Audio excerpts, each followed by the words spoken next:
Bonjour à tous, bienvenue dans l'épisode 3 de Parlons Vêtements, le podcast diffusé chaque premier vendredi du mois. En route pour une heure de débat sur la mode et le vêtement, dans les conditions du direct, sans montage ni trucage. Générique. Je suis désolé, les mocassins, c'est pas pour les vieux. Non, c'est vraiment une histoire de goût quand même. Est-ce que tu t'habilles pour la fonction sociale, pour t'intégrer, ou est-ce que tu t'habilles pour la fonction C'est esthétique? très premier degré et c'est bien fait. Je pense que je suis un mec très premier degré. Non, vous comprenez Et pas. ça, j'ai pas peur de le dire. Parfois tu rigoles, mais je comprends pas. C'est la défaite du style. On y va, c'est l'heure. Go, go, go. C'est l'heure de quoi ? De commencer le podcast. J'ai le plaisir de vous présenter l'équipe qui va vous parler aujourd'hui. Autour de la table, j'ai Benoît, cofondateur de Bonne Gueule, David, community manager et animateur de la communauté, Jordan, rédacteur et styliste, et Jérôme, petit nouveau dans la bande du podcast. Jérôme est conseiller en ligne et répond à toutes vos questions avec David. C'est aussi Monsieur Cinéma chez nous, auteur de l'excellent format Bobine qui décrypte la mode au cinéma. Il y a un absent, vous l'avez remarqué, c'est Nicolo qui prépare une vidéo à tourner cet après-midi. Un prochain sapristi. Nous sommes le jeudi midi, veille de la diffusion du podcast.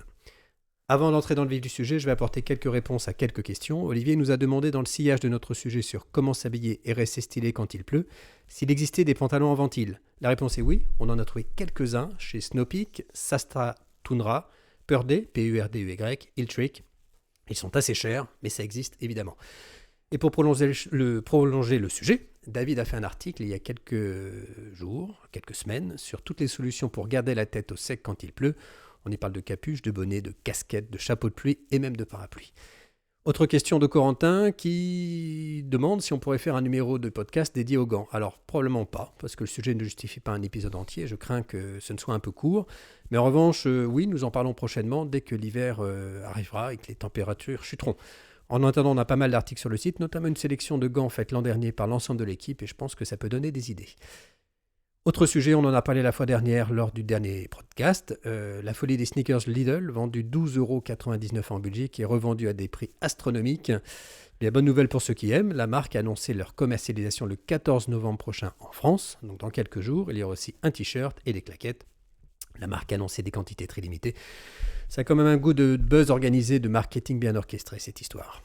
On va commencer ce podcast avec vous tous par un sujet qui fait beaucoup débat au sein du Polydito, un sujet qui suscite beaucoup de questions et de commentaires.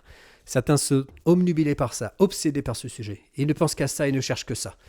De quoi est-ce qu'on parle ? On parle du rapport qualité-prix. Il faut savoir que Benoît en a marre du rapport qualité-prix. Il y a consacré une vidéo. Benoît, je te laisse commencer pour que tu exprimes ce ras-le-bol, parce que là, t'en as quand même gros sur la patate. Bonjour à tous. Oui, effectivement, je pense que c'est... Déjà, on est en partie responsable, en Bonne Gueule, parce que pendant des années, c'est un concept qu'on a beaucoup mis en avant. Et alors, la nuance, c'est que je pense pas qu'il faille se débarrasser de ce concept, mais c'est bien d'aller un peu de l'avant, parce que sinon, le problème, la première chose qu'on voit un vêtement, c'est est-ce que je peux avoir la même qualité pour moins cher. C'est pas comme ça qu'on construit un style bien à soi, c'est pas comme ça qu'on découvre des petites pépites, c'est pas comme ça qu'on développe son goût et son univers. Donc, Mais alors, qu'est-ce qui s'est passé te concernant pour que tu décides que ça allait trop loin ? ça allait trop loin dans quel sens ? Que tu étais toi-même peut-être prisonnier du rapport qualité-prix. Alors, moi, j'étais pas le plus concerné, mais souvent, quand je voyais certaines questions de nos lecteurs qui étaient vraiment obsédés par ça, et j'ai envie de dire, mais le kiff, le plaisir, il est où finalement ? À quel moment tu dis ouais, ok, effectivement, je pourrais peut-être trouver la même qualité pour un peu moins cher, mais là, il y a un détail qui me plaît beaucoup et ça me plaît, j'ai envie de le porter. Et c'est ça, quoi. Donc c'est peut-être le prix du détail. Moi, je suis très attaché, donc quand j'achète des vêtements ou toute autre chose, à payer le prix juste. Tout à fait, moi aussi. Donc finalement, le rapport qualité-prix, c'est important, Jordan ? Moi j'ai fait beaucoup attention au rapport qualité-prix parce que j'étais biberonné à Bonne Gueule comme beaucoup, donc c'est là que j'ai fait mes armes et on me sortait justement ce concept du rapport qualité-prix vraiment à chaque article, parce que c'est un peu comme ça que c'est construit Bonne Gueule aussi, de pas se faire avoir, d'essayer de conseiller les gens pour qu'ils trouvent le meilleur produit pour leur argent.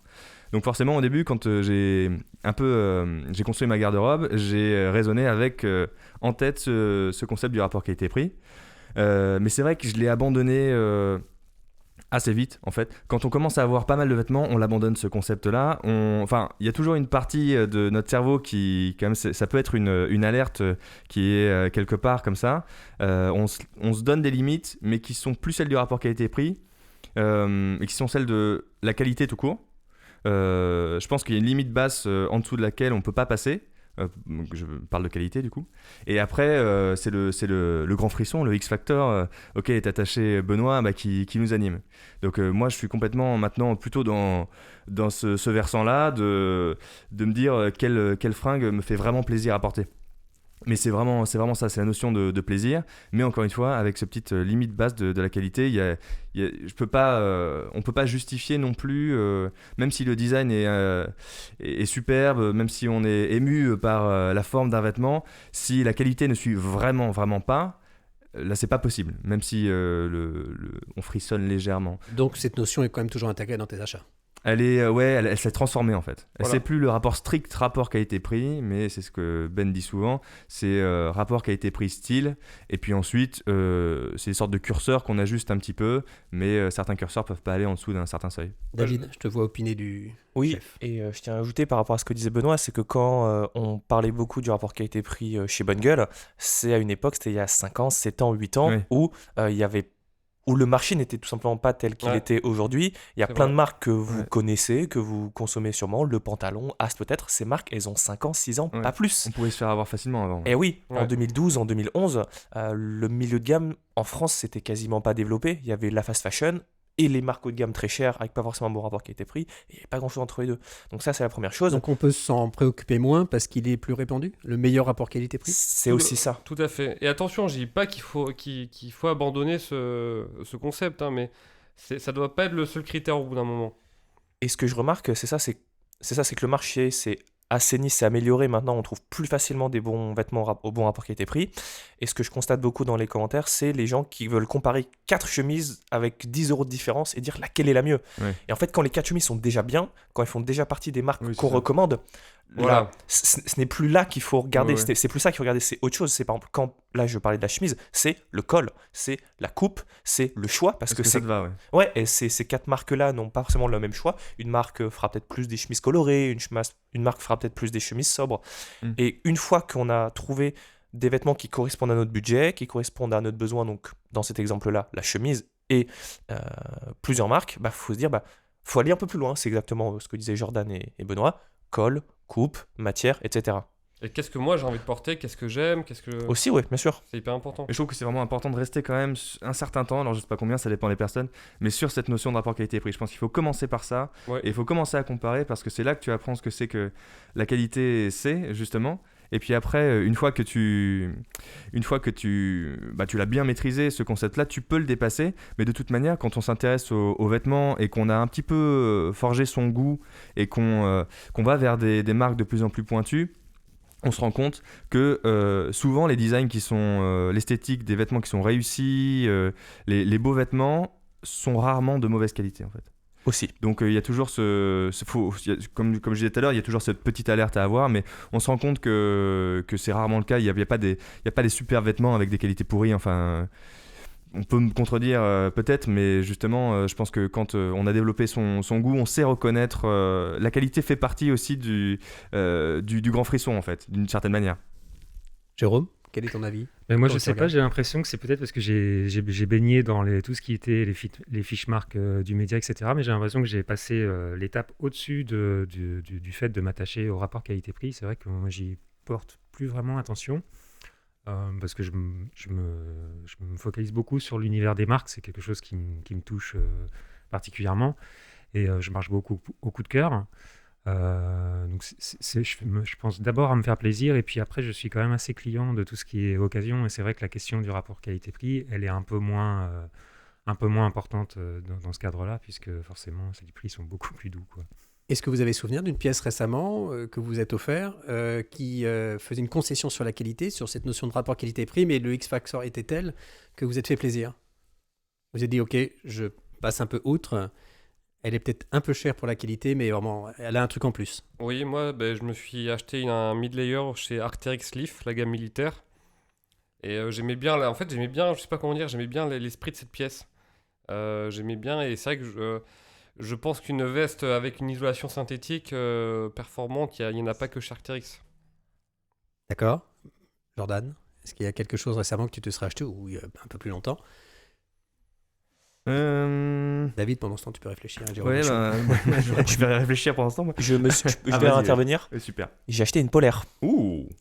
J'ai acheté une polaire, voilà, vrai. de chez Albam. Ah Et- oui. Oula. Tout à fait. Ah oui. Marque anglaise, si je ne dis pas de Oui, bêtises. oui. Et c'est une polaire rouge, Ah cool, mais Bordeaux.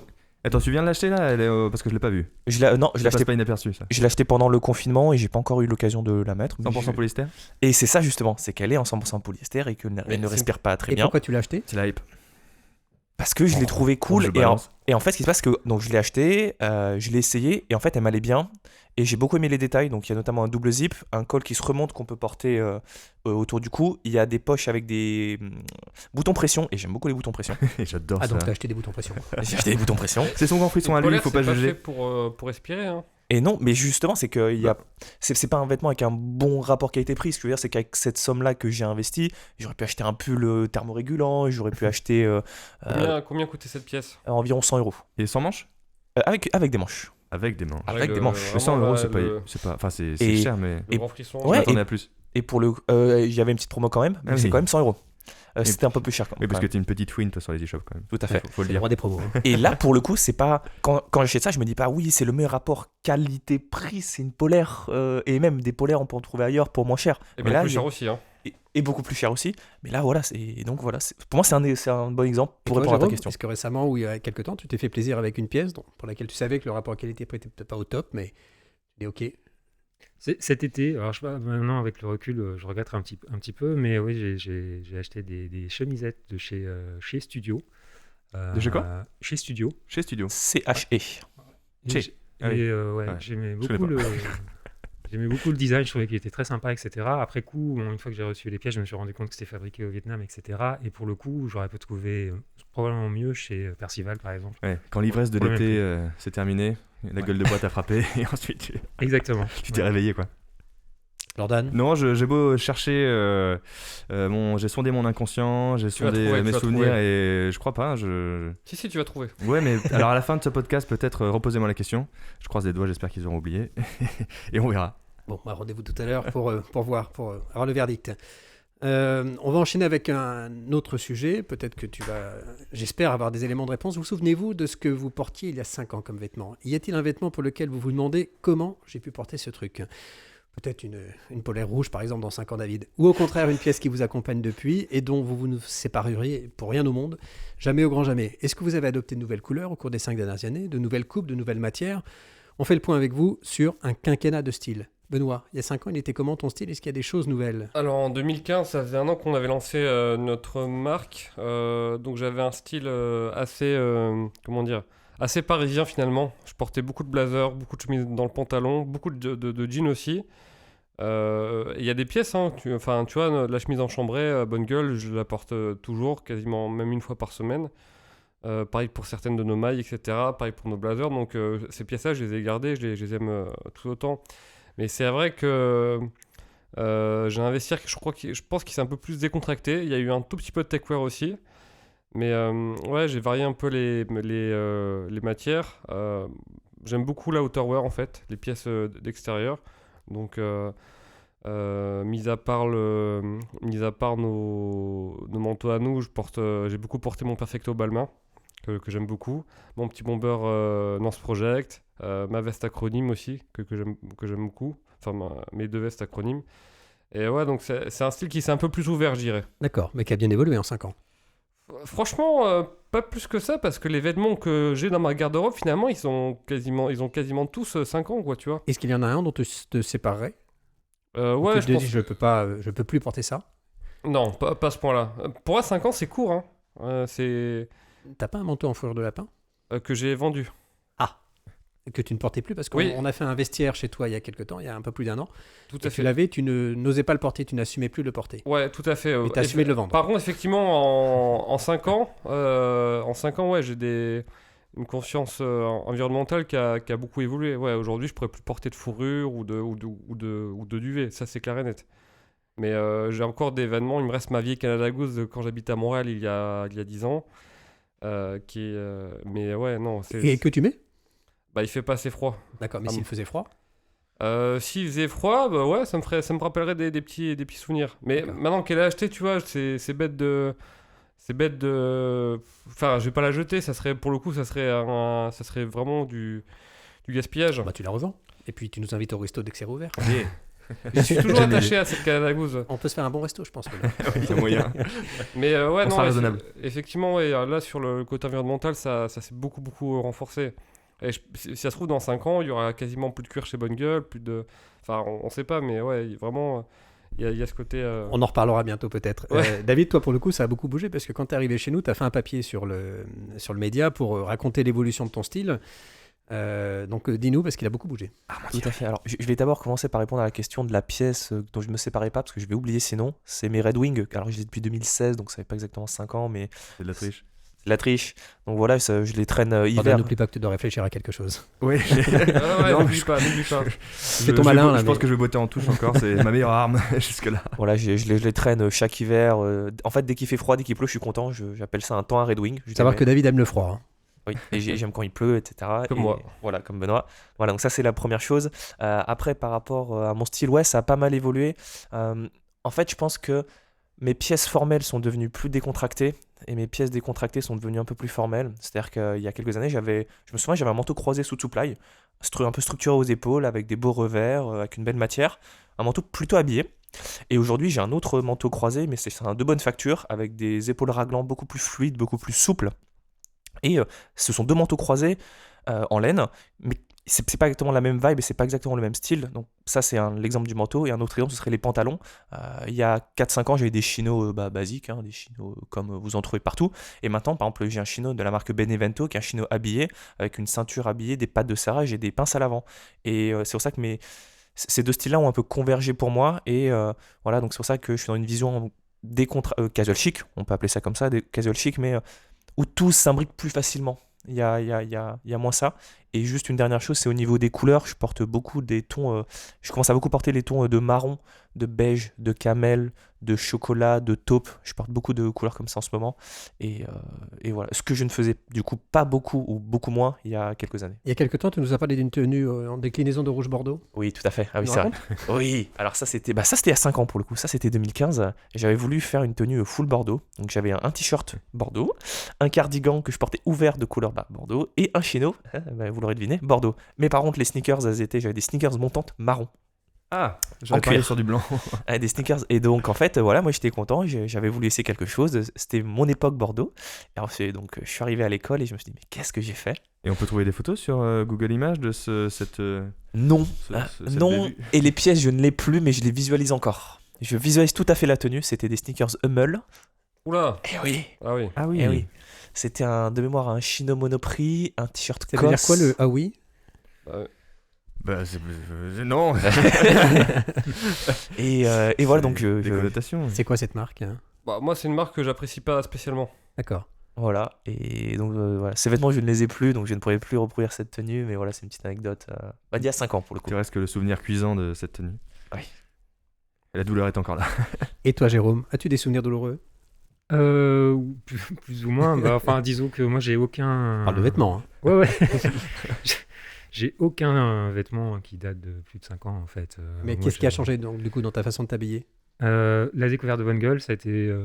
Entre-temps, c'est ce qui s'est passé. J'ai passé quasiment presque un an, moi, à l'IT, donc j'ai eu le temps de réfléchir à tout ça. J'ai beaucoup lu, j'ai beaucoup regardé de films, et j'ai beaucoup lu Bonne Gueule aussi, ce qui a beaucoup modifié ma façon de m'habiller. On peut dire que je suis passé à la couleur.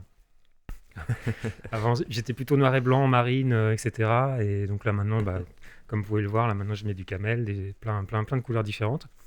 J'essaye aussi beaucoup plus de pièces. Et ce qui a aussi beaucoup changé, c'est qu'avant, j'étais beaucoup fripe, etc. Et maintenant, je suis un peu plus sur des choses un peu plus qualitatives au niveau des marques et des matières. D'accord, c'est ça principalement qui a changé. Énormément, ouais. Et dans 5 ans, à votre avis? Ah, moi, je ne t'ai pas interrogé Jordan, dis donc. Ah, je croyais passer entre les gouttes. Et non. Ah, en plus, toi, ton style a vraiment beaucoup bougé. Hein. Les pantalons sont devenus très très larges, très très amples, très très courts, beaucoup trop courts. La moustache a poussé. Je crois que c'était avant plutôt. Mais 2015, alors j'ai pas de souvenir précis. Je sais que, enfin à mon avis, c'est plutôt ma conception de ce qui est élégant qui a changé, de l'élégance. Et pour moi, je pense que ça passait beaucoup par l'ajuster. Puisqu'en fait, pour moi, il fallait une coupe qui réponde à ta morphologie, mais plutôt qui suive la morphologie, disons. Donc qui ne la corrige pas, entre guillemets. Donc ça a beaucoup changé, je pense. Et en 5 ans, je pense que aussi la notion de confort, qui suit et précisément celle du changement de cette notion d'élégance là, eh bien le confort pour moi a été plus important. Il a pris de la place à mesure que mes pantalons s'élargissaient, que les tailles devenaient un peu plus hautes, voilà, que les coupes me donnaient plus d'ampleur et laissaient mon corps s'épanouir davantage dedans. Donc ça, c'est une grande différence, je pense, de maintenant par rapport à il y a 5 ans. Et notamment, oui, ça passe beaucoup par les pantalons. Et je portais pas mal de chinos, notamment il y avait chino Balibaris, rouge. Je me souviens. Mais c'était un rouge tout à fait acceptable, pas pétant, tout ça. Mais bon, je reporterai pas forcément des chinos rouges semi-slim, quoi. Ouais, mais bon, je trouvais que ça allait quand même. J'étais très casual chic au sens vraiment strict auquel on peut penser, donc c'est-à-dire un cardigan fin, une chemise, un chino, un peu de couleur ou pas, et puis des sneakers, quoi. Donc c'était très comme ça, et maintenant je me supporterais pas, mais ça le chemin est personnel, hein, je ne supporte pas l'idée de reporter ces vêtements-là maintenant. Vraiment pour moi c'est impossible. Et comme je vous ai dit, oui, parce que les pantalons sont élargis, la taille est devenue plus haute, mais parce qu'en fait, j'ai compris, entre il y a 5 ans et maintenant, qu'en fait, il fallait pas nécessairement que les vêtements suivent le corps, parce que sinon ils servaient à rien, autant mettre des leggings en fait, mais que on pouvait, grâce aux vêtements, corriger, entre guillemets, donc les courbes de son corps, et donc de se faire apparaître différemment, de pouvoir jouer, en fait, tout simplement. Et qu'on n'était pas cantonné juste à se dire bon bah faut que je mette du semi-slim parce que c'est la mode. Ça n'a aucun sens pour moi. Et puis surtout voilà, il y a 5 ans et par rapport à il y a maintenant, j'ai appris le jeu avec les vêtements, se dire on s'en fout si on porte, avoir peur de porter de la couleur, pour moi ça, à titre personnel, ça veut rien dire, quoi. J'arrive pas trop à me projeter là-dessus. Et en fait, j'en reparlerai, je pense. Mais ça, ce qui m'a fait changer, c'est de me dire, c'est Movember en fait. C'est de porter la moustache pendant un mois et en fait de braver un petit peu le regard des autres. Ce qui était très très très important pour moi. J'étais hyper réservé, voire timide pendant une grosse période de ma vie. Et puis en fait, je me suis mis un coup de pied au cul. Et simplement, avec le fait de porter une moustache, alors c'était là aussi pour moi c'était vraiment quelque chose de très difficile à assumer, que j'ai fini par faire. Donc tout un mois parce que j'étais obligé, je m'étais engagé sur le Movember. Et puis après, je crois que j'ai dû la raser la première fois, et puis ensuite je l'ai refait pousser, et puis je l'ai laissé comme ça sans raison. Et puis au début, il n'y avait pas autant de moustaches qu'on voit dans la rue, en tout cas à Paris. Donc on passait un petit peu pour un ovni. Et puis finalement, c'est devenu un petit peu une signature, entre guillemets, et puis ça m'a permis de franchir un certain cap en fait. C'est ça le truc. Et je pense que c'est une des grosses différences, avec aussi ma vision du tailoring, parce que pour moi il fallait que ce soit ajusté, et il fallait plutôt, pour moi quand j'étais élégant, c'est quand j'avais une cravate et une chemise. Et maintenant je trouve que l'élégance passe par tellement plus de choses. Voilà ce que je pourrais dire. Et les nouvelles couleurs, ça donne quoi ? Qu'est-ce que tu as introduit comme... Tu as parlé du rouge tout à l'heure. Ouais. Qu'est-ce que tu as introduit comme nouvelle couleur ? Du orange. David m'a fait remarquer tout à l'heure, j'ai mon sympathique bonnet orange que j'aime beaucoup parce qu'il est très utile, il dynamite des tenues comme ça, il est très sympathique, je l'aime beaucoup. Du rouge, du jaune, mais souvent en fait en fait, on peut porter toutes les couleurs, je pense. Il faut simplement pas les penser trop premier degré. C'est-à-dire qu'une couleur, il faut qu'elle soit légèrement cassée. Il faut pas que ce soit un rouge primaire, quoi. Il faut pas que ce soit un jaune vraiment poussin.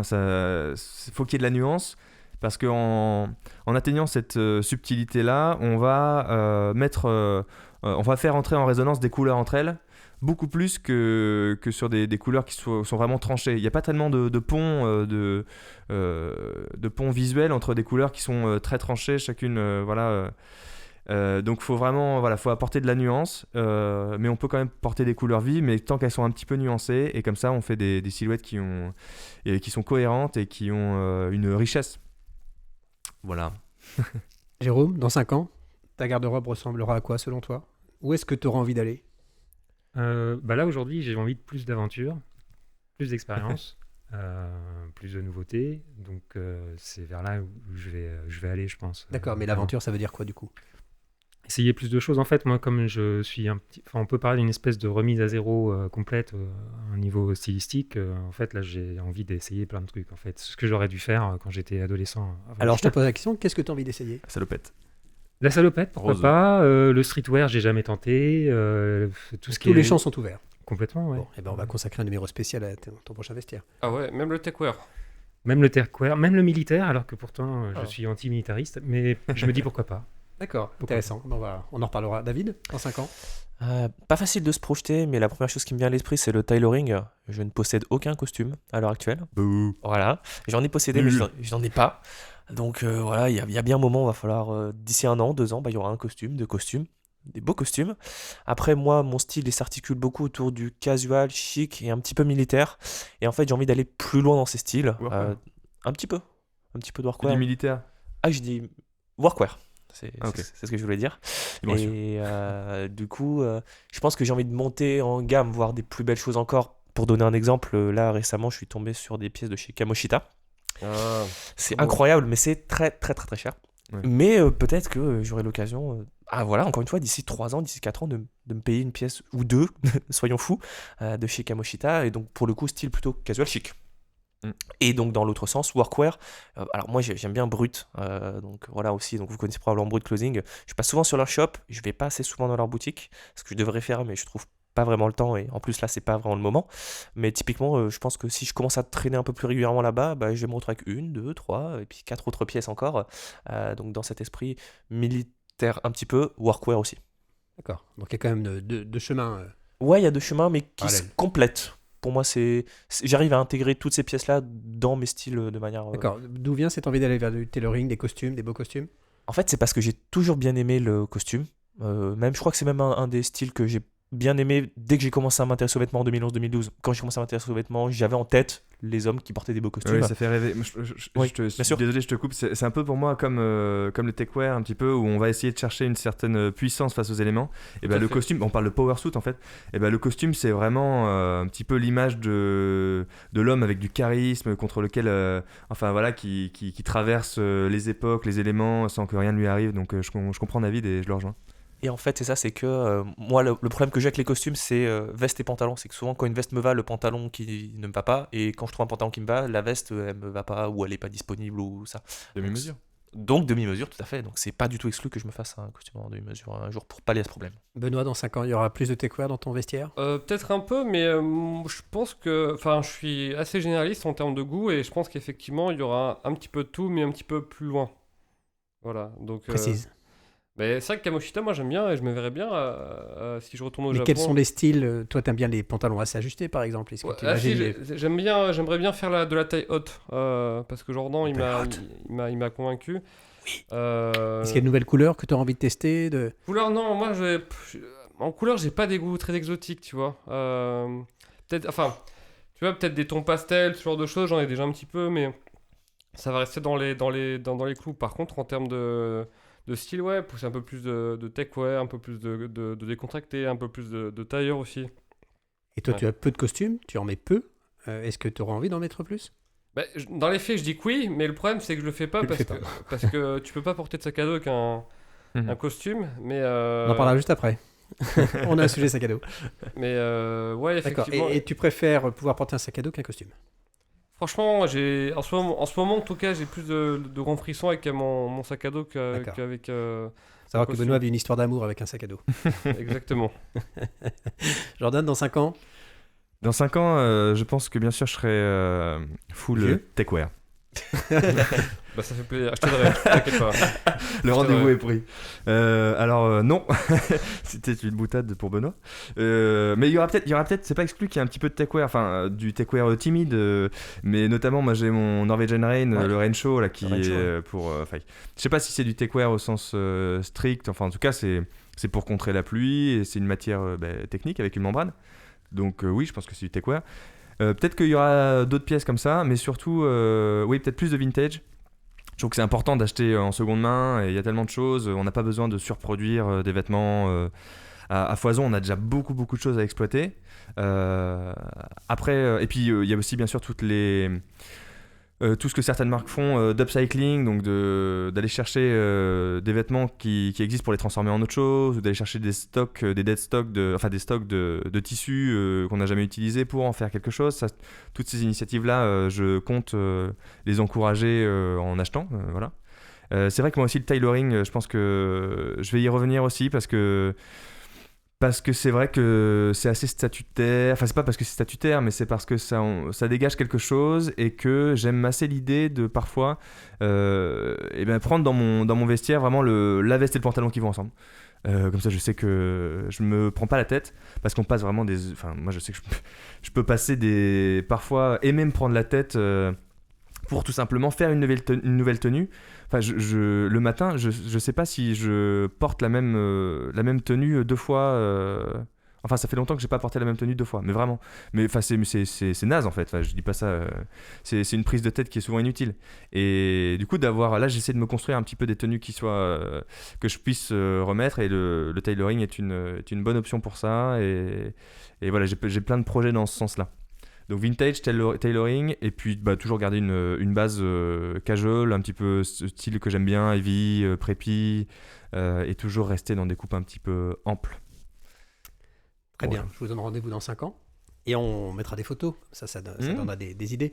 Troisième sujet, un acteur nous a quitté le week-end dernier à l'âge de 90 ans. Il a incarné un rôle majeur dans sa carrière de telle façon à ce que certains médias ont annoncé la mort du héros en question. Je parle de James Bond. Ah oui. Sean Connery, indissociable de l'agent 007, qu'il a été le premier à interpréter. Alors c'est un peu dommage de s'arrêter là, de culter le rôle dans un film de Hitchcock, Les Incorruptibles de Palma ou Le Nom de la Rose de Georges Cano. Beaucoup d'observateurs ont vanté le style de Sean Connery. Vous en pensez quoi du style de Sean Connery dans un premier temps, puis ensuite on enchaînera sur la mode au cinéma. Vous le trouvez stylé dans ses rôles en général? Oui, quand même, c'est un peu une icône, même en termes de Qu'est-ce que tu lui trouves de si convaincant dans son style? Il est élégant et tout est bien fait, il n'y a pas d'excès, c'est bien exécuté, il y a souvent le petit twist qui va bien. Jordan n'est pas complètement d'accord, visiblement. Non, ça dépend des films en fait. Ah non, mais si tu parles du truc où il est en slip, précisément. Mais tu vois, dans les James Bond, enfin, je veux dire, c'est impeccable. Mais je me demande justement si il est habillé par un styliste. Tu vois, quelle est la proportion de son style qu'on voit dans les films qui est personnel, qui est C'est la apporté question que je me par, posais, des costumiers en fait. Ça, je sais pas. Peut-être que Jérôme, toi, t'as une piste. Est-ce que c'était le plus stylé des James Bond? Moi, je suis pas. Moi, j'aime bien Daniel Craig, contrairement à tout ce qu'on lui reproche. Mais pour vous, je repose la question, est-ce que c'est le plus stylé des James Bond? Avec Pierce Brosnan pour moi, mais c'est pas stylé, faut le définir parce que pour moi c'est un peu le charisme et c'est un tout. Pour moi, Sean Connery c'est surtout un corps en fait, c'est une espèce de grand type à la James Stewart et c'est un mec, tu lui mets justement les mêmes fringues que Stewart avec un petit peu d'ampleur, une taille légèrement haute, bon, pas trop, mais enfin bref, il peut porter n'importe quoi parce qu'il a le physique, il a une gueule, c'est un acteur quoi. En revanche, moi la question, oui, c'est son style personnel, qu'est-ce qu'il apporte dans ses rôles, et ça, j'ai pas de réponse et je sais pas comment il était dans le privé, s'il était stylé ou pas. Je pense que c'est surtout du charisme et un corps. Les interviews qu'on a pu voir, il l'était pas spécialement, en dehors des tournages. Jérôme? Je suis pas tout à fait d'accord avec ça. En fait, Ouais, si on vas-y. fait des petites recherches de photos, alors je parle pas dans les dernières années parce que c'est vrai qu'il a eu un espèce de style un peu pépérisant, on peut dire ça comme ça, en vieillissant. C'est vrai que c'est plus ce que j'ai vu. ces Néanmoins, temps-ci. il circule pas mal d'images où il est en tenue pour aller au golf, etc. Et où là, c'est vraiment extrêmement stylisé, quoi. Au golf, quand même. Oui, mais alors je vous invite tous à les regarder, c'est assez marqué. Et par rapport à son style, disons aussi. Moi, je pense que c'était un acteur stylé tout court, en fait, au-delà du fait du cinéma. Et quand on regarde dans ses films, c'est vrai qu'on s'est beaucoup arrêté sur James Bond, mais il y a beaucoup de choses très intéressantes. Il est passé un peu par tous les styles, le militaire, Oui. le côté un peu plus workwear au tout début de sa carrière. Je pense à des films qu'il a fait dans les années 50, des choses plus habillées, etc. Enfin, c'est assez intéressant, même des tenues de costumes. Je pense à des choses des films d'épée mais sans cape, style Highlander par exemple. C'est ça qu'il a fait Highlander. Donc il a vraiment un peu tout fait et c'est quand même assez intéressant. Après, Jordan a raison, c'est vrai que les costumiers ont toujours une grosse influence dans le cinéma et on n'en parle pas assez. Oui, et c'est comme ça qu'on pense que Alain Delon notamment est quelqu'un d'absolument stylé dans la vie, alors que bon, on le voit. Pas du tout. Bah, en fait non, il a pas d'appétence pour ça. C'est des physiques qui ont le mérite de bien présenter. C'est une gueule aussi. Et oui, une gueule bien sûr. Et on les habille, on habille ses corps et du coup on en fait des icônes. Voilà. La matière est là. Alors donc après pour Sean Connery, donc j'irai voir dans le privé comment il était, je ferai mes devoirs. C'est intéressant. Après, ce qui est intéressant chez lui, c'est qu'il avait aussi un corps. Il était quand même assez grand. Il faisait à peu près 1m90, il me semble, quelque chose comme ça. Plutôt musclé. Et je crois C'est qu'il un a même... ancien bodybuilder. Hein. Ouais, voilà. Ah oui, et... Ouais, tout à fait. et voilà. C'est un go muscu. Je savais pas. Ok. David, James Bond, quand tu le vois à l'écran? Moi, j'ai pas trop d'avis parce Non, que James Bond, Sean Connery, parce que c'est le sujet. Je fais comme tous mes confrères. alors du coup, c'est pour ça que j'ai laissé mes confrères s'exprimer parce que je n'ai vu aucun film de Sean Connery à James Bond. J'ai vu par contre quelques captures. Alors moi, ce que j'ai vu, c'est du James Bond, donc c'est sur ça que je vais m'exprimer. Et donc je l'ai vu en costume et j'ai trouvé ça très bien. Et donc tu demandais justement, est-ce que c'était bien? Moi, j'ai trouvé ça intemporel. C'est l'adjectif que j'utiliserais pour les tenues que j'ai pu voir de lui dans James Bond. C'est des tenues qui sont en noir et blanc, qui ont 50 ans, mais tu les vois aujourd'hui, tu dis bah ouais, ça marche. Voilà. La question que j'ai envie de vous poser, c'est quand vous regardez un film, comment vous regardez les vêtements dans le film? Est-ce que parfois ça prend même le pas, Benoît? Toi, qui a fait Complètement. parlons vêtements sur Indiana Jones, par exemple, Ouais. l'an dernier. Moi, je vais me concentrer pour suivre le scénario et pas me laisser happer par les. Mais même, tu vois, un film de guerre, je vais pas pouvoir m'empêcher de regarder sur mon téléphone c'est quoi sa marque de gants, qu'est-ce qu'il a en chaussures et tout. Et moi, c'est limite un peu problématique. Mais ouais, parfois, j'arrive pas à suivre le film parce que je suis trop focus sur ses vêtements et je suis intrigué. Je me dis, tiens, mais où est-ce qu'il a pu prendre ça? Alors, C'est quel est quoi le dernier film que tu as vu qui t'a le plus interpellé? Ça fait longtemps que j'ai pas eu de film, je viens de penser. Spider-Man Non, c'est pas Spider-Man. avec les lunettes. Je parle des lunettes d'Ita. je Ah crois. oui, effectivement, ouais. Où les lunettes d'Ita sont au cœur du film. Moi, j'aime beaucoup les films de science-fiction, les tenues. Mais attends, le dernier film que j'ai pu regarder, c'était quoi? C'était... Ah, je sais plus. Ça fait Je te vraiment laisse longtemps que réfléchir. Jordan? j'ai pas eu de film. Ah oui, non, moi je me laisse très facilement embarquer par le script, je fais pas attention aux vêtements en fait. Sauf s'ils sont remarquables. Oui, j'avoue, non, je suis pas comme Ben, et je suis en l'écoutant, je me dis que je devrais l'être davantage parce qu'en fait ça m'intéresse. Il y a un film ou une beaucoup. série récente que tu aurais vu qui te semble assez exemplaire? Qui t'inspire? Non, pas du tout. À la rédac, on parle beaucoup de Peaky Blinders, par exemple. Oui, non, c'est très bien fait, mais c'est de la construction là aussi. On construit un personnage. Alors c'est ce qu'on fait dans tous les films, mais là c'est vraiment visible, quoi. C'est lisible. On construit les personnages avec les vêtements, en donnant cette force, etc. C'est très cinématographique parce que quand il y a les petits ralentis où il y a du feu, etc., et que le manteau vole, tout ça, c'est surtout pour cet effet-là, à mon avis. Enfin voilà. Donc oui, c'est très bien, mais bon, passons, il y a d'autres choses. Quand je veux voir de beaux vêtements dans les films, bah, je vais un peu plus... Je vais voir de vieux films, voilà. Toi, David? Oui, je regarde les vêtements au cinéma. Moi, je dirais que je suis sur un entre-deux. En fait, ce qui se passe souvent, c'est que quand je vois quelque chose de beau, je me dis, ah, c'est cool ça. Puis après, je reviens dans le film. Et quand le personnage revient et qu'il y a une bonne lumière, je me dis, ah oui, c'est vrai que c'est quand même cool ça. Et puis après, je me remets dans le film. Alors, j'ai deux exemples qui me viennent en tête. Alors, Arnaque, Crime et Botanique, le dernier film du réalisateur d'Arnaque, Crime et Botanique. Guy Ritchie Oui, et je ne me souviens plus du titre. The Gentleman, et j'y Oui, pensais justement. voilà. Alors, très Il y bien. a du merci. beau cardigan col châle. Ah oui, voilà, c'est ça. Donc, le dernier film que j'ai vu, que j'ai trouvé bien en termes de style, c'est The Gentleman de Guy Ritchie. Merci, Jordan. Oui. Et il y a un autre film qui m'a un peu obsédé de manière un peu étrange, c'est le dernier Rambo, Last Blood. Ah oui. En fait, c'est parce que c'est hyper simple. Ce que j'ai beaucoup aimé, c'est qu'il y a un jean 501, une paire de Rangers, deux ou trois grosses chemises en flanelle, 2-3 Henley, une M65 et c'est tout. Et moi, ça m'a un peu passionné parce que j'ai trouvé que ça marchait trop bien. Il y avait que ça. Et à chaque fois qu'il y avait de la bagarre, il y avait un Henley, des boots, le 501 et ça m'a fait sourire pendant tout le film en fait. Les boots, il y a un moment, il y a un gros plan dessus, je trouve qu'il les porte très très bien. Ouais. Et voilà, donc deux exemples. Et donc oui, ouais, j'aime bien et je me laisse pas non plus happer dedans. J'arrive à revenir dans le film quand il faut. D'accord. Alors toi, Jérôme, je l'ai dit, t'es Monsieur Cinéma, tu fais bobine chez nous, tu décryptes certains looks de certains acteurs, de certains films. Toi, tu peux pas t'empêcher du coup de regarder le style, j'imagine. Ah, je fais que ça, même. Enfin, je regarde les films aussi, ceci dit, mais c'est vrai que ouais, c'est une grosse préoccupation pour le coup. Ouais. D'accord. Et du coup, quel est le film le plus récent que tu aies vu qui t'a le plus inspiré? Récemment, couleur. En couleur, C'est vrai que Jérôme aime le film en noir et blanc.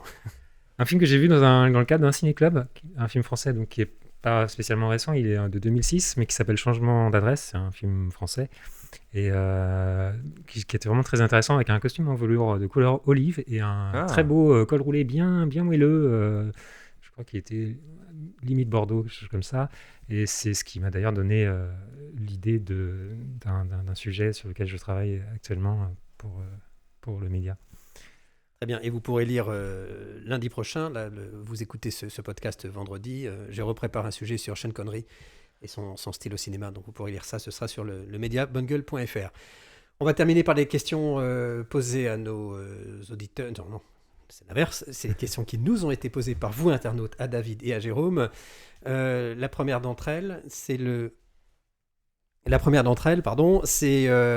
pardessus en laine de couleur noire, est-ce que c'est oui ou est-ce que c'est non? C'est non. Jordan. Non, mais Ben a ouvert le feu, donc je l'écoute. Vas-y, explique-toi. Ah non, c'est justement, je m'attendais à ce En fait, que on va commencer par un vote. Donc là, c'est non. Jordan. C'est non, mais oui, quand même. Non, mais quand même. David. Plutôt non. Ah. Jérôme. Plutôt oui. Mais c'est pas... C'est intéressant. C'est pas vrai. Et toi, Alors, Christophe? Moi, je dirais plutôt oui. Mais c'est pas possible. Parce que c'est un tout, en fait. Mais vous avez lu Bonne Gueule ou pas? Alors, ça fait bien longtemps que j'ai pas mis le pied sur le média. Alors, dis-moi pourquoi non, Benoît. Parce que la vie, elle est trop courte et trop belle pour la vivre habillée avec un pardessus noir. Ok, et pourquoi? Comment ça, pourquoi? Mais pourquoi le noir? Pourquoi? Parce que tu peux être habillé en noir et la vie peut être très belle. Enfin, les mecs qui veulent porter du noir, c'est qu'ils ont vu John Wick au cinéma où ils se sont dit « Ah, c'est trop cool et j'ai envie de faire pareil. » Mais Tu crois pas que c'est un peu caricatural? Il va être discret sinon. non, mais moi, je n'aime pas les vêtements noirs. Je trouve que ça n'a aucun intérêt. Des tenues avec des belles tenues avec des vêtements noirs, j'en ai quasiment pas vu. Mis à part le techwear, mais bon, ça c'est autre chose. Mais non, mais sérieusement, un manteau noir, mais c'est ennuyeux, c'est Mais austère. pourquoi est-ce que tu acceptes pour le techwear ce que tu n'acceptes pas pour ce qui n'est pas du techwear? Bah, parce que le techwear, il n'y a pas beaucoup d'autres couleurs. Voilà, Enfin, mais donc les noirs quand même. mais t'as pas vraiment beaucoup de choix en fait. Pourquoi d'ailleurs on ferait pas du... Parce que je comprends qu'il y a une espèce de lien entre le noir, la technicité... Donc, j'ai une belle matière en plus, enfin, c'est vraiment sinon ça y est Mais très mal. pourquoi on pourrait pas faire du Gore-Tex vert par exemple? Alors, on peut, mais les marques de techwear n'en font assez peu, mais elles en font un petit Parce peu. qu'elles savent que ça se vend pas. Alors, Acronyme, son prochain drop, justement, il sort 4 couleurs d'une veste. Il y a du noir, du blanc et 2 verts. Ouais, bah c'est bien ça. Donc les mentalités évoluent. Les mentalités évoluent. Je vous propose qu'on revienne sur le par-dessus noir. Donc Jordan, c'est oui, non, mais... Non, mais pourtant c'est j'ai été clair, je sais, je vois pas comprendre. Alors, Non, le mais par-dessus noir c'est non. Mais Mais quoi? quand même. Alors, c'est non. Si jamais vous êtes débutant entre guillemets, si vous pensez que c'est le par-dessus qui ira avec absolument tout ce que vous possédez, celui qui vieillira bien, etc. En fait, c'est pas la bonne réponse parce que le noir, ça va avec le noir, ça va avec le gris à la limite et le blanc, mais ça va pas très bien généralement. Si c'est de la laine notamment avec du bleu, avec toutes les autres couleurs, ça va pas ensemble. Ça donne des associations qui sont pas riches, qui sont plates, qui sont assez ternes et ennuyeuses. Donc là-dessus, on est d'accord avec Ben, c'est plutôt triste. En revanche, si jamais vous avez un style qui est assez développé, et ça vous n'avez pas besoin de moi du coup, vous ne m'avez pas attendu pour le savoir, mais vous pouvez composer il y a de très bons styles, de très bonnes tenues, très belles tenues qui sont composées avec de beaux vêtements noirs. Mais je demande à voir. Il y a notamment, j'y viens, Randomize, je pense, sur Instagram, qui a eu une grande période noire. Picasso avait la bleue, lui il a la noire, et qui fait je pense qu'il doit avoir un par-dessus noir, ou en tout cas, oui, forcément. Et c'est très réussi, donc il s'est très bien maîtrisé. En revanche, encore une fois, c'est parce qu'il a beaucoup de vêtements, qu'il maîtrise les volumes, il sait très bien le porter. Et quand je dis il a beaucoup de vêtements, c'est pas anecdotique, c'est-à-dire que le noir sur de la laine notamment et sur des marques qui sont de mauvaise qualité, enfin ou des produits de mauvaise qualité, a tendance à mal vieillir. Mais quand on a beaucoup de vêtements, bien sûr, comme on les utilise moins, on les fait vieillir plus lentement. Donc il est plus facile de garder un par-dessus en laine noire beau et voilà, c'est donc mon non mais oui dans toute sa splendeur. David, ton avis était partagé également. Je suis d'accord avec Jordan, et pour moi c'est ça, c'est que le par-dessus en laine noire, c'est oui dans des styles. Alors moi je pensais plutôt plutôt style dark. Je pensais à des marques comme Transit ou Ouais, Damir Doma. De C'est- Melmuster. Ouais, Ouais. Damir Doma, il met pas le couleur, mine de rien. C'est Rick Owens plus coloré. Ouais, un peu. Voilà, je pense à cet environnement, donc Transit, Rick Owens et Mais donc, c'est un peu ça. Hein, Même Transit, c'est beaucoup de terre, sable et beige. Ouais, mais c'est c'est clair, vrai. c'est clair quand même. Non, c'est par vrai, une ouais. marque comme de Melmuster, c'est Guidi, ce genre de. Et donc là, si on est dans cette mouvance-là, ce oui. type de style-là, oui, ok. Là, un peu. Mais sinon, c'est non. D'accord. Donc pour le par-dessus en laine, hein, parce que Pour le par-dessus en laine le sujet et initial. pour les mêmes arguments que ceux énoncés par Jordan. Et Jérôme, je te félicite pour ton courage, parce que tu as dit oui, tu as affronté notre fondateur qui dit clairement non. À toi la parole. C'est un oui, mais attention. Je comprends. La prudence, Pose, il y a des sujets sur lesquels Benoît est un peu touchy. Bon, C'est des sujets sérieux. oui, je sais que c'est très Pose sérieux. cette batte, Benoît. Pose Mais cette batte. le fait est que, bon, alors moi je regarde beaucoup de films en noir et blanc, donc c'est vrai que du coup ça me choque un peu moins. Il y a beaucoup de films où ils ont tous des par-dessus, forcément ça paraît noir. Et par ailleurs, en fait, je me suis rendu compte récemment que j'avais plus aucune pièce noire. Alors, je pense qu'il y a un rapport avec Bonne Gueule, mais j'ai plus aucune pièce noire dans mon vestiaire. C'est très bien.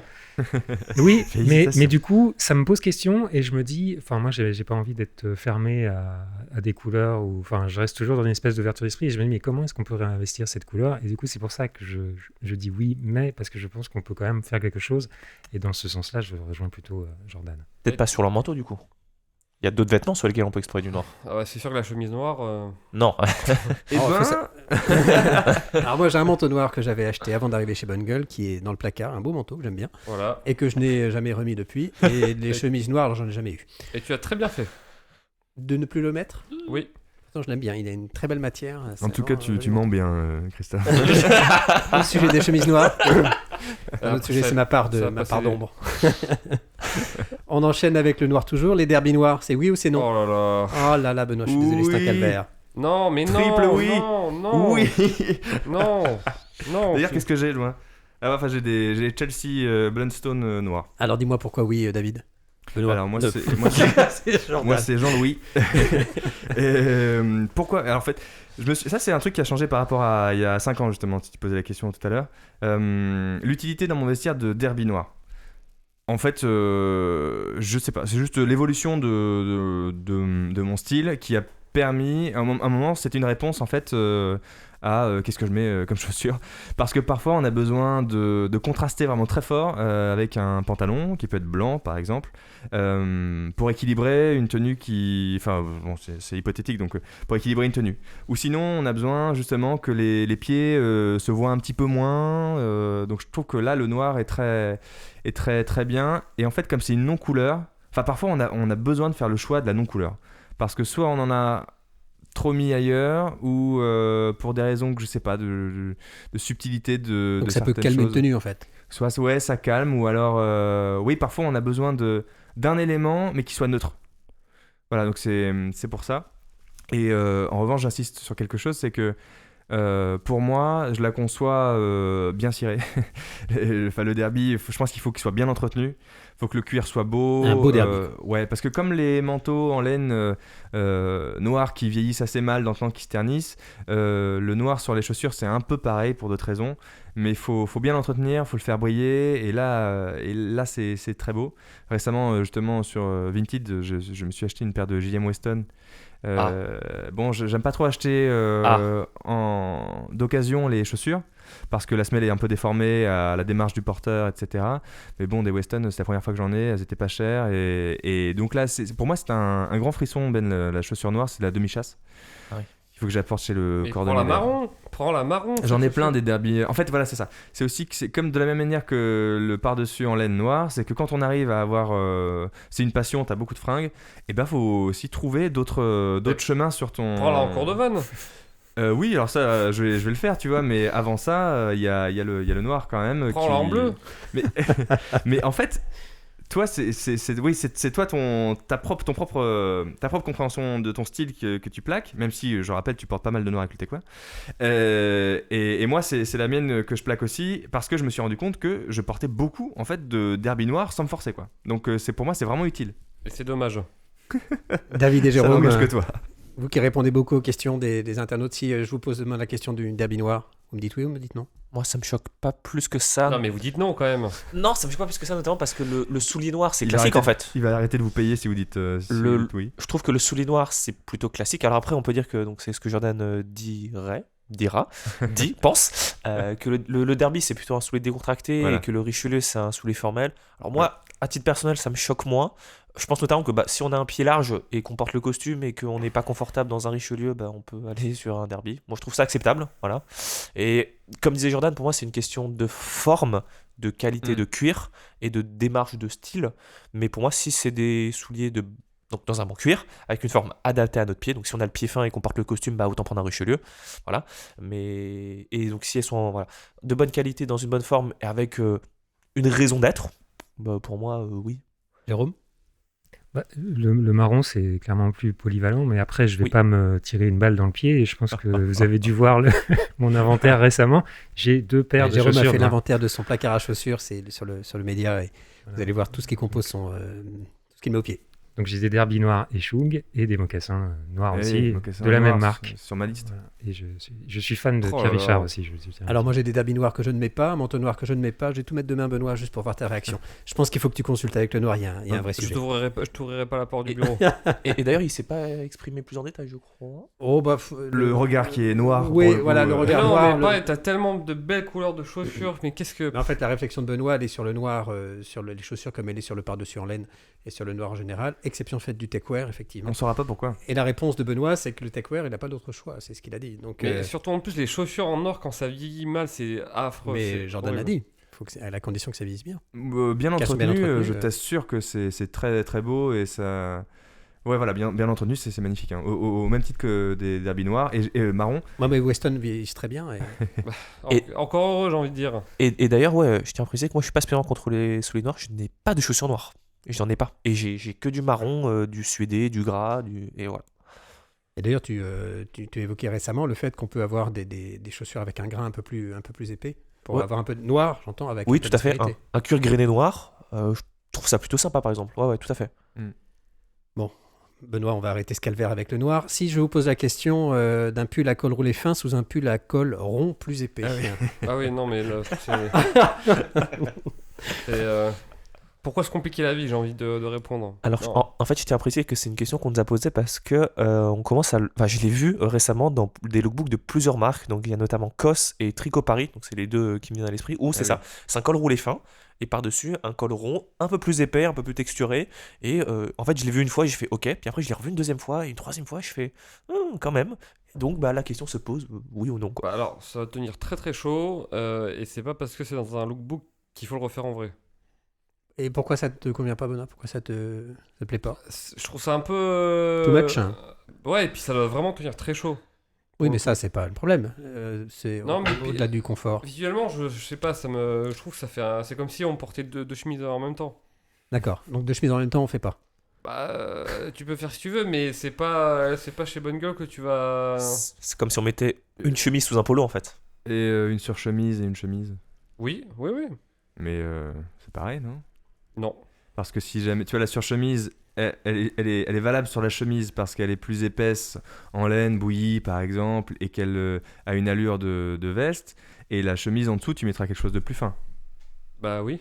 Et du coup, là, le col roulé plus le pull, ce serait un pull un peu plus épais, grosse côte, etc. Sous lequel tu mets le col roulé qui serait plus fin. Quoi. Bah, je préfère à la limite, tu mets La logique est la même. un col roulé très fin et tu mets un cardigan par-dessus. Alors après, t'as un look hyper connoté, je sais pas trop, ça me fait film américain des années plutôt 70, 80, un truc comme ça. Ou Michel Piccoli, années 60. Tu m'enlèves les mots de la bouche, Michel Piccoli, années 60, j'allais le dire. Pas du tout. Mais bon, pour revenir au truc, moi j'encourage toujours à la créativité stylistique. Donc, pour toi, c'est personnelle. pas déconnant. C'est pas que c'est Pourquoi pas, pas, quoi. pour moi c'est un peu un non-sens parce qu'en fait tu vois de mettre deux pulls par-dessus voilà, mais j'ai absolument rien contre et j'encourage même à le faire. Peut-être que je vais tester.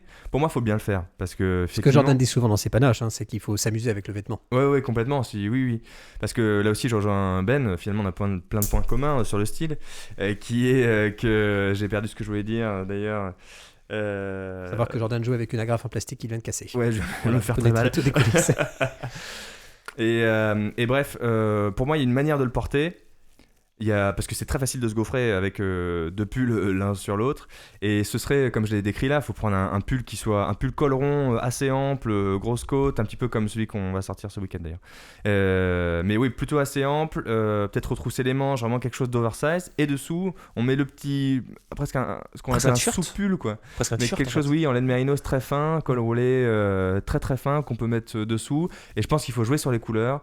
Par exemple, de faire un camailleux, ça peut être très, très bien. Tu mets ton pull vert sapin un petit peu sombre et un vert plus clair en dessous sur le col roulé. Moi, je trouve que ça peut être très marrant. Après, tu peux même accessoiriser avec une sorte de pendentif. Enfin, faut la jouer hyper mode en fait.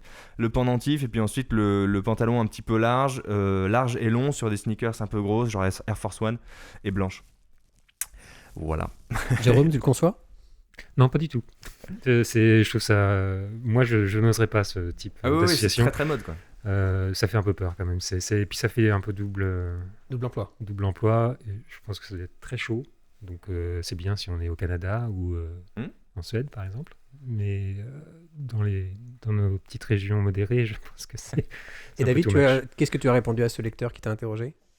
Je me souviens plus de ce que j'ai répondu, mais je peux. Qu'est-ce que tu répondrais si je te posais la question? Voilà. Alors dit comme ça, j'aime pas trop. Mais là, ouais, c'est ça, c'est que le propos est très mode, donc c'est un peu clivant. On n'aime pas, voilà, très bien. Après, je crois que il y a un côté un peu tube. Ça fait genre grand tube tout en verticalité. Je pense que ça, comme disait Benoît, ça peut bien marcher avec un col roulé et un gros cardigan, parce que le cardigan, si on le porte ouvert, Oui, mais c'est pas le propos là. Enfin, c'est vrai. Mais on est toujours dans ce côté maille plus maille.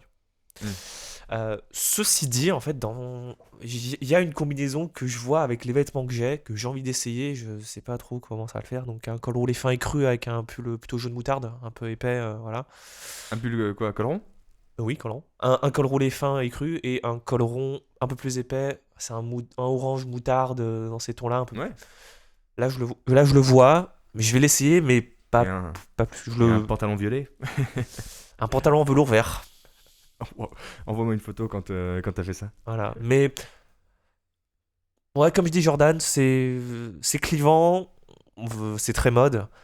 On peut ne pas aimer du tout, mais pourquoi pas tester chez soi et regarder ce que ça fait. Trouvez vos limites. Et voilà. Si ça vous fait envie, faites-le. Et si ça ne marche pas, ben, vous prendrez un gadin, vous sortirez de chez vous, vous payerez une petite honte. Et puis ensuite, vous faudra remonter en selle et puis faire d'autres choses. Et ensuite, vous allez vraiment construire vos propres limites stylistiques. Et ensuite, vous pourrez vous épanouir là-dedans. Ce que vous dites globalement, c'est qu'on a le droit de se planter. Ah, clairement. Tout à fait. Mais ça fait partie du truc. Hein, mais bon. Il faut. Il faut. Si on s'est pas planté, ça veut dire qu'on n'a pas assez essayé. Bon, bah, je vais pas tarder à me planter, alors c'est pas encore arrivé me concernant. Est-ce que vous recommandez le port du sac à dos Tu mens. sur un peu recommandez-vous le port du sac à dos sur un blouson en cuir suédé, David? Vas-y. Plutôt. Alors, c'est une question qu'on nous a posée. Non, parce que frottement, abrasion des lanières, sur les épaules. Donc, inévitablement, ça va marquer. Bah, un sac à dos, il y a toujours de l'abrasion. Ça, c'est clair. Donc, en plus, sur une matière assez texturée comme le cuir suédé, c'est clair que les endroits. Enfin, Donc ça va polir la pièce Ouais. aux épaules, quoi. tu vois, si c'est juste pour un week-end ou je sais pas, moi, c'est quelque chose de très ponctuel, c'est pas la mer à boire. Mais si c'est pour le faire tous les jours avec un sac à dos très lourd, pour marcher à chaque fois, je sais pas moi, 30 minutes, aller 30 minutes retour. Là, c'est non, mais même sur un cuir lisse, ça va le patiner. Donc sauf si on a un très vieux cuir qui ne craint plus rien. Ouais, exactement. Donc un cuir, effectivement, en friperie, oui, là, qui est déjà patiné. Mais je veux dire, il y a des clients et des lecteurs qui pensent qui ne veulent pas prendre conscience, enfin, qui refusent de voir que les choses vieillissent. Que les frottements, ben, ça vieillit la pièce, ça a un impact. Alors Sauf que là, c'est pas un vieillissement naturel, c'est une exactement. action mécanique qu'on applique Exactement. Il y a qui accélère le vieillissement. Ça crée une abrasion et c'est un vrai sujet chez les randonneurs notamment et chez les militaires aussi parce qu'ils ont quand tu portes un sac à dos et un gilet pare-balles, t'as énormément d'abrasion sur leurs vêtements et effectivement donc Et pour finalement, moi, ça s'applique à toutes les matières naturelles. Si vous avez un pull en laine, bah, il va s'abîmer aussi. exactement. Sur Donc, du coton, sur un sweatshirt. ouais, non, sur du coton ça va. Ouais, ça va, je pense. Sur du coton ça va. C'est pour ça que moi je conseille si vous voulez vraiment porter un sac à dos, Mettez un bomber, genre un nylon ou une parka en coton, et voilà. Et surtout, prenez pas un sac à dos de 15 kilos et ayez plusieurs vêtements d'extérieur. Mais oui, sur du ventil, par exemple, il y a absolument aucun problème. Et sur les costumes, c'est pareil. Hein. Ah, les Ouais, costumes, sur c'est les pire. costumes. Ouais. Parce que là, t'as le padding de l'épaule, donc Qui est c'est-à-dire complètement c'est flingué, quoi. voilà, c'est-à-dire c'est ce qui donne la forme à l'épaule, ça la flingue, C'est mais le rembrage totalement. de l'épaule, c'est ça? Voilà, le rembrage. En plus, si tu es sur une matière en flanelle ou en laine, ça va vraiment l'abîmer. Tout ce qui est sac en bandoulière aussi, c'est catastrophique. 2 dernières questions pour terminer. Une question un peu piège. Savez-vous pourquoi le trench coat et le Mac n'ont pas de capuche alors qu'il s'agit de manteaux de pluie? Jordan. À mon avis, c'est parce qu'on portait des chapeaux. À l'époque, on portait beaucoup de trench. Après, je m'interroge quand même parce que c'est une pièce qui est censée être militaire. Et on se protégeait pas la tête. Enfin, je sais pas. Si, on se protégeait la tête. Mais comment? Avec un bob. casque. Avec un bob, un casque. Mais non, mais Parce que moi, c'est la guerre du dimanche. mais je pense que c'était effectivement le trench a été inventé à une époque où personne ne sortait sans rien sur la tête. Ouais. Et forcément, du coup, la capuche a fait doublant. Et même si t'as un chapeau et que t'as une capuche qui est pas enfilée et qui pleut, t'as l'eau qui va stagner dans la capuche. Donc pour moi, ça n'a pas trop de sens. Mais aujourd'hui, moi, pour le coup, j'ai du mal à penser à un vêtement de pluie sans mettre une capuche. Après, il me semble que le trench coat, c'était pas justement le vêtement de certains hauts gradés des tranchées anglais de la Seconde Guerre américaine, de la Seconde Guerre, n'importe quoi, de la Seconde Guerre mondiale. Parce que moi, je me dis, alors moi, il y a quelque chose que je me suis dit, c'est La peut-être première, que première ou deuxième? Non, c'est deuxième, non? Non, mais C'est- on- Ah non, faut- c'était faut- première. Ok. Faut qu'on vérifie. Et en fait, moi, je me dis que c'est peut-être pas très élégant en fait. Je me dis, On avait dit que ces vêtements avaient été sortis à la fin du 19e. Donc c'est plutôt la première. C'est plutôt première, ouais. 1990, je pense. Ouais. Et donc en fait, moi, je me dis, bah voilà, ils sont très élégants avec leur petit cusson. Donc alors, ils sont dans les tranchées, donc ils sont sales, mais ils gardent quand même un certain. Et je me dis que la capuche, ça fait un peu. Ah non, les parce vêtements militaires, ils sont pensés d'abord pour leur La fonction. utilisation. Ah la oui, non, c'est fonction. vrai. Non, c'est vrai. Et Oui. c'est Non. justement ça qui est intéressant parce que c'est pour ça que ça fait des designs intemporels et que on aime bien en porter et que notamment Jérôme, t'as envie de t'essayer un petit peu aux vêtements militaires parce que designer pour la fonction, ça leur donne une esthétique particulière. Donc ça vient après, donc je pense pas que ce soit Ok, pour non. moi la raison. Et on a une dernière question de Quentin qui nous demande au sujet de la marque Barbour, qui dispose de 3 Roy Warrants, c'est les mandats qui sont émis aux entreprises qui fournissent la couronne d'Angleterre. Donc là, en l'occurrence, il y a pour la reine, le duc d'Édimbourg et le prince de Galles. Et la question que nous pose Quentin, c'est que se passe-t-il à la mort de l'un d'eux? Le logo associé se verra-t-il retiré des produits de la marque? Et la réponse est oui, on a fait quelques recherches assez rapides, je ne vous cache pas, merci Google. La marque a 2 ans pour retirer le logo des produits qu'elle commercialise avec ce label de garantie, j'ai envie de dire. Ce label attestant qu'ils fournissent la couronne d'Angleterre.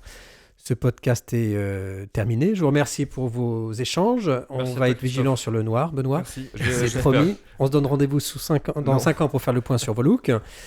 Merci à vous de nous avoir écoutés et n'hésitez pas à consulter bonnegueule.fr, il y a plein d'articles et rendez-vous dans un mois. Merci, salut. Merci. Salut. Salut. Il y a un truc que je trouve intéressant, c'est les réactions. C'est quand les gens disent ça fait plouc. Non mais sérieusement, moi je trouve que les paraboots Michael, elles ont la tête de Marlon Brando dans Le Parrain. Donc, comment je dis qu'on arrête